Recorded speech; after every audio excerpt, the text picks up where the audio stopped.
മാത്രം എടുത്ത് വായിക്കുക. ദേശാഭിമാനി സുഹാർത്തോയുടെ മരണവുമായി ബന്ധപ്പെട്ട് റിപ്പോർട്ട് ചെയ്തതെന്താ? ദേശാഭിമാനി പറയുന്നു, 8 ലക്ഷത്തോളം വരുന്ന കമ്മ്യൂണിസ്റ്റുകാരെ ഇന്തോനേഷ്യയുടെ മണ്ണിൽ ക്രൂരമായി വെടിവെച്ചു കൊന്ന ക്രൂരനായ വർഗീയവാദിയായ ഭരണാധികാരിയായിരുന്നു സുഹാർത്തോ എന്ന്.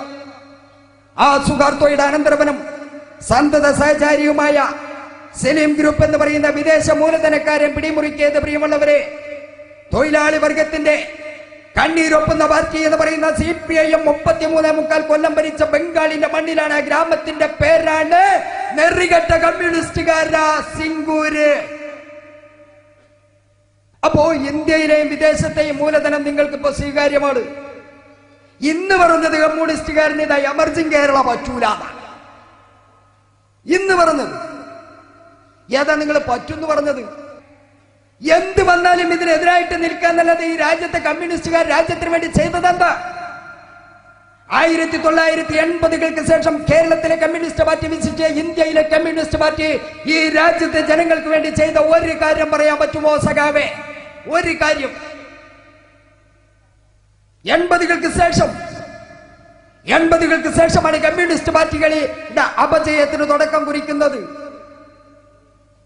എന്ന് മുതൽ ലോക കമ്മ്യൂണിസ്റ്റ് പ്രസ്ഥാനത്തിന്റെ അധിപനെന്ന് നിങ്ങൾ വിശേഷിപ്പിച്ചിരുന്ന റഷ്യൻ കമ്മ്യൂണിസ്റ്റ് പ്രസ്ഥാനം ഗ്ലാസ്നോസ്റ്റ് പെരിസ്ട്രോയിക്ക പ്രശ്നം പറഞ്ഞുകൊണ്ട് അവിടെ നിന്ന് അങ്ങനെ രാജ്യം ചിന്ന ഭിന്നമായി. ഇപ്പൊ ഏതാണ്ട് റഷ്യ ഇല്ല, ഏതാണ്ട് പ്രവശ്യകളാണ്. അപ്പൊ ലോക കമ്മ്യൂണിസം അവിടെ തകരുന്നതിന്റെ ഭാഗമായി ഇന്ത്യൻ കമ്മ്യൂണിസവും ചിന്ന ഭിന്നമായി കൊണ്ടിരിക്കുകയാണ്. അതിന്റെ ഭാഗമാണിത്. അതുകൊണ്ടാണ് ഈ ഏർപ്പാടൊക്കെ. ഇപ്പൊ കാണുന്നവരെ CPM എന്ന് പറയുന്ന പാർട്ടി ഏതാ കൂട്ടരെ?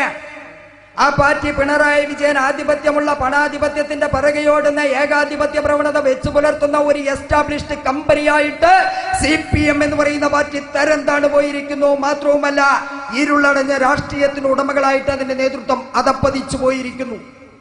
ഇങ്ങനെയൊക്കെ ആയിട്ട് ഏതാണ്ട് അരിയും പട്ടിയും കടിച്ചു, ആശാരിച്ചിനും കടിച്ചു, എന്നിട്ടും പട്ടിക്ക് മുറുമുറുപ്പി എന്ന രൂപത്തിലാണ് CPM-കാരും DYFI-ക്കാരും രാജ്യത്തുടനീളം ജൽപ്പനങ്ങൾ അഴിച്ചുവിടുന്നത്.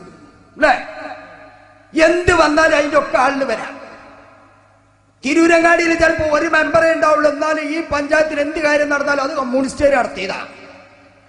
അങ്ങനെയാ പറയാം. എന്തിനാ മക്കളെ നിങ്ങൾ ഈ ആരാന്റെ കുട്ടികളെ തന്റെ ജാമ്യനെ സിദ്ദീഖ് അലി സാഹിബിന്റെ ഭാഷ കടമെടുത്ത് പറഞ്ഞാല് അവനാന്റെ കുട്ടികളെ മാപ്പാവുന്നല്ല അന്തസ്. അല്ലേ? സ്മാർട്ട് സിറ്റി പദ്ധതി ഇവര് കൊണ്ടുവന്നതാന്നാ പറഞ്ഞത്. സ്മാർട്ട് സിറ്റി പദ്ധതി നിങ്ങൾ കൊണ്ടുവന്നതാണോ? ആ ശരി, നിങ്ങളെ കല്ലിട്ടതാണെന്നാ പറയുന്നത്.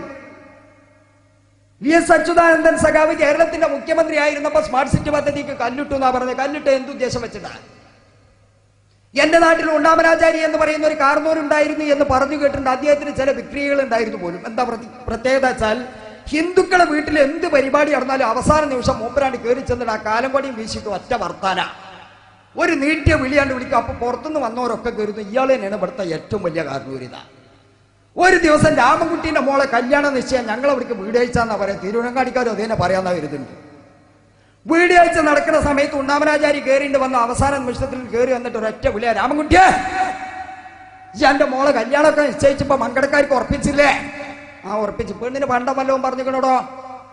ഞാനൊരു 2.5 പവന്റെ പണ്ട് ഒരു 250 ഉറുപ്പിയും കൊടുക്കണം എന്ന് കരുതുന്നുണ്ട് എന്ന് രാമൻകുട്ടി പറഞ്ഞു. ആഹാ, എന്നാ ഒരു കാര്യം ചെയ്ത ഈ പറഞ്ഞതിൽ ചുറ്റും ചങ്കേലത്തും കൊരലാരും എന്റെ വക ഈ പറഞ്ഞതേനുള്ളോട്ടോ.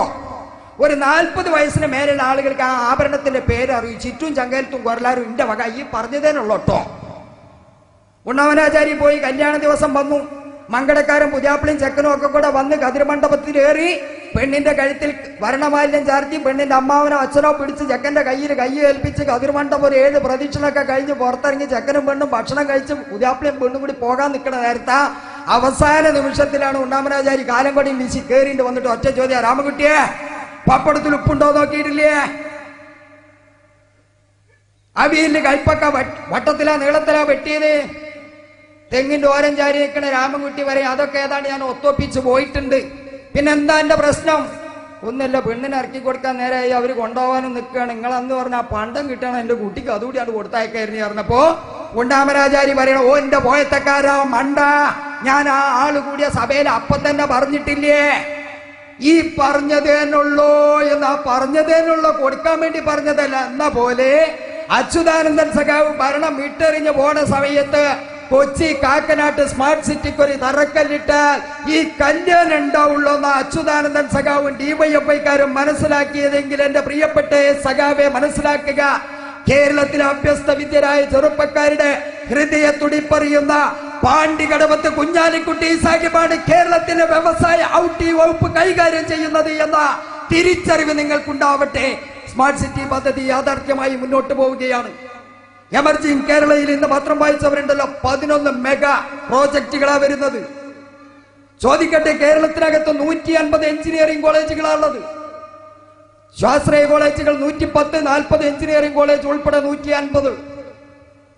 പോളിടെക്നിക്കുകൾ, മറ്റ് ശാസ്ത്ര സാങ്കേതിക മേഖലകള് ഓരോ വർഷവും ലക്ഷക്കണക്കിന് വരുന്ന അഭ്യസ്ത വിദ്യരായ ഇൻഫർമേഷൻ ടെക്നോളജി രംഗത്ത് പ്രാവീണ്യം തെളിയിച്ച ചെറുപ്പക്കാരായ മക്കൾ, നമ്മുടെ മക്കൾ പുറത്തിറങ്ങുമ്പോ ഈ മക്കളെ നാളെ ബഹ്റൈനെ നമ്മൾ ആശ്രയിക്കാൻ പറ്റുമോ? നാളെ സൗദി അറേബ്യയിലേക്ക് മാത്രം പറഞ്ഞേക്കാൻ കഴിയുമോ? നമ്മുടെ രാജ്യത്ത് ഞാൻ ജനിച്ചു വളർന്ന മണ്ണിൽ ഇന്ന് BSMO കോളേജിലെ ഫസ്റ്റ് ഡിഗ്രി വിദ്യാർത്ഥിനിയായ എന്റെ മകൾ അജീഷക്ക് ഈ മണ്ണിൽ തൊഴിലെടുത്ത് ജീവിക്കാൻ ഉതകുന്ന രൂപത്തിലേക്കുള്ള ഭൗതികമായ സാഹചര്യം ഒരുക്കുക എന്നത് ഇന്ന് ജീവിച്ചിരിക്കുന്ന ഒരു രക്ഷിതാവിന്റെ കർത്തവ്യമാണ്. അതിന്റെ രാഷ്ട്രീയമില്ല, ജാതിയില്ല, മതങ്ങളില്ല. ഈ വ്യക്തമായ കാഴ്ചപ്പാട് വെച്ചുകൊണ്ടാണ് ഐക്യ ജനാധിപത്യ മുന്നണി ഗവൺമെന്റ് മുന്നോട്ട് കുതിച്ചുകൊണ്ടിരിക്കുന്നത്. ആ ഗവൺമെന്റിനെതിരെ ശബ്ദമുയർത്താതെ കേരളത്തിലെ പ്രതിപക്ഷം ഈ രാജ്യത്തെ ജനങ്ങളോട്, ഈ രാജ്യത്ത് സ്നേഹിക്കുന്നുവെങ്കിൽ ഈ 5 വർഷക്കാലം നിങ്ങളൊന്ന് മിണ്ടാതിരുന്നാൽ ഈ രാജ്യം രക്ഷപ്പെടും എന്റെ പൊന്നുമക്കളെ എന്നാണ് ഒരു പട്ടികജാതിക്കാരൻ എന്നുള്ള നിലയിൽ എനിക്ക് നിങ്ങളോട് അഭ്യർത്ഥിക്കാനുള്ളത്. ഒന്നും മിണ്ടാതിരുന്നാൽ നമ്മുടെ കുട്ടികൾ രക്ഷപ്പെടണം. നിങ്ങളെ സംബന്ധിച്ചിടത്തോളം രാജ്യത്തിന്റെ താല്പര്യമില്ല. കമ്മ്യൂണിസ്റ്റുകാരനെ സംബന്ധിച്ചിടത്തോളം വിദ്യാസമ്പന്നരുണ്ടാവാൻ പാടില്ല, തൊഴിലെടുക്കുന്നവരുണ്ടാവാൻ പാടില്ല. അവരുടെ കാഴ്ചപ്പാട് എന്താ? എന്നും പിടിച്ചട രാമാവടി, നടന്നട അയമുട്ടാപ്പിയുടെ പിന്നാലെ എന്ന് പറഞ്ഞിങ്ങനെ കൊണ്ടടക്കുന്ന ഒരു സമൂഹം വേണം. മറിച്ച് നമുക്ക് അങ്ങനെ പോരാ അല്ലേ? ഇവിടെ ചില ആളുകളുണ്ട്, പട്ടികജാതിക്കാരായ എന്റെ ബന്ധുക്കളെ കണ്ടാ ചോദിക്കും, എന്താണോ എനിക്ക് ലീഗ് എന്ന്? എന്റെ സുഹൃത്തുക്കളോട് എനിക്കൊരു കാര്യം പറയാനുള്ളത്, ഈ രാജ്യത്തെ പട്ടികജാതിക്കാരന് അവന് ഉയരങ്ങളിലേക്ക് കടന്നു ചെല്ലുന്നതിന് വലിയ പങ്ക് വഹിച്ച ഏക രാഷ്ട്രീയ പ്രസ്ഥാനം എന്ന് പറയുന്നത് അത് കൊടപ്പനക്കൽ തറവാട്ടിലെ തങ്ങന്മാർ നേതൃത്വം നൽകുന്ന ലീഗ. എന്തുകൊണ്ട്? ഈ രാജ്യത്തെ പട്ടികജാതി പട്ടികവർഗ വിദ്യാർത്ഥികൾക്ക് സ്കോളർഷിപ്പ് കേരളത്തിന്റെ മണ്ണിൽ ആദ്യമായി കൊണ്ടുവന്നത് അത്തോളിയുടെ മുത്ത് മകാനായ CH മുഹമ്മദ് വയാസ് സാഹിബാണ്. അല്ലാതെ നായനാര ഗവൺമെന്റ് അല്ല, EMSന്റെ ഗവൺമെന്റ് അല്ല. ഈ രാജ്യത്തെ പിന്നോക്ക ജനവിഭാഗങ്ങൾക്ക് സ്കോളർഷിപ്പും സ്റ്റൈപ്പൻഡും കൊണ്ടുവന്നത് ഇന്ത്യൻ യൂണിയൻ മുസ്ലിം ലീഗിന്റെ പങ്കാളിത്തമുള്ള ഗവൺമെന്റ് ആണ്. ഇന്ത്യൻ യൂണിയൻ മുസ്ലിം ലീഗ് കേരളത്തിലെ ഭരണ പങ്കാളിത്തത്തിൽ വന്ന സമയത്ത് കൊണ്ടുവന്ന വിദ്യാഭ്യാസ സൗകര്യങ്ങളും പരിഷ്കാരങ്ങളുമാണ് ഇന്ന് എന്ത് ചെയ്തടോ എന്ന് ചോദിക്കുന്നവര് ഈ പ്ലാറ്റ്ഫോം ഉണ്ടാക്കി കൊടുത്തത് എന്ന് തിരിച്ചറിയണം. ഒരു ഗവൺമെന്റ് പരാജയപ്പെട്ട പണിയാണ് ലീഗ് ഏറ്റെടുത്തത്. മകാനായ തങ്ങൾക്ക് വേണ്ടിയിട്ട് ഈ മലപ്പുറത്തിന്റെ മണ്ണിലല്ല, കേരളത്തിൽ എന്നല്ല, ഇന്ത്യയിൽ എന്നല്ല, ലോകത്തെവിടെ വേണമെങ്കിലും കോടാനുകോടി രൂപ മുടക്കി നല്ല ഭവനങ്ങൾ പണിയാൻ സാധിക്കും. പക്ഷേ ഇന്ത്യൻ യൂണിയൻ മുസ്ലിം ലീഗ് പാർട്ടി നേതൃത്വം പറഞ്ഞതെന്താ? ബഹുമാന്യനായ തങ്ങൾ ജീവിച്ചിരിക്കേണ്ടത് മനുഷ്യ മനസ്സുകളിലാണ്.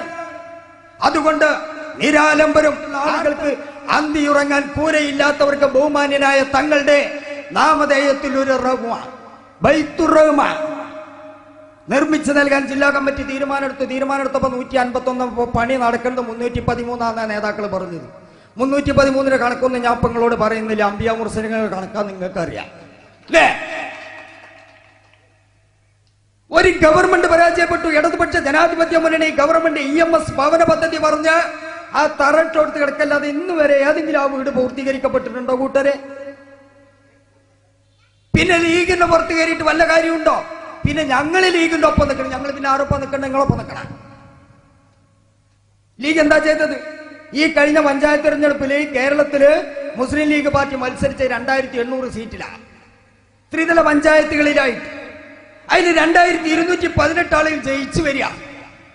സയ്യിദ് ഹൈദരലി ശിഹാബ് തങ്ങൾ വിളിച്ചിട്ട് പറയാണ്, ഈ 2200ഓളം വരുന്ന ജനപ്രതിനിധികള് നമ്മളെ തിരൂരങ്ങാടി ഹൈസ്കൂളിന്റെ ഗ്രൗണ്ടിൽ അല്ലെങ്കിൽ ചമ്മാട്ട മാനിപ്പാടത്തൊന്ന് നിരന്ന് വന്ന് നിൽക്കണം എന്ന് പറഞ്ഞാൽ ആ മെമ്പർമാർ മുഴുവൻ നിരന്ന് വന്ന് നിൽക്കാൻ കരുതുക. ആ നിൽക്കുന്ന കൂട്ടത്തിൽ 269 പേർ പട്ടികജാതി പട്ടികവർഗക്കാരാണ് കൂട്ടര്. ലീഗ് ഭരണാധികാരികളെ സൃഷ്ടിക്കുകയാണ്. അതിൽ 32 പേർ റിസർവേഷന്റെ ആനുകൂല്യം പറ്റിയവരല്ല. ജനറൽ സീറ്റിലാണ് അവർ മത്സരിച്ച് ജയിച്ചത്.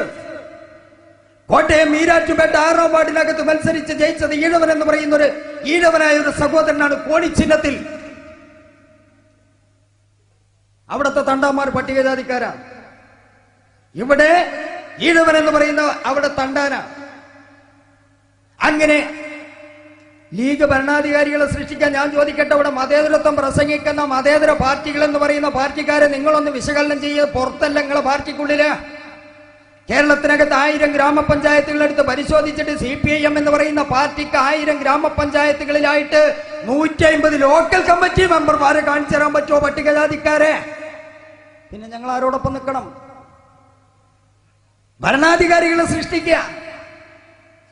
അങ്ങനെ സമസ്ത മേഖലകളിലും ജനങ്ങളുടെ ഹൃദയത്തുടി പറഞ്ഞ് മുന്നോട്ട് പോകുക.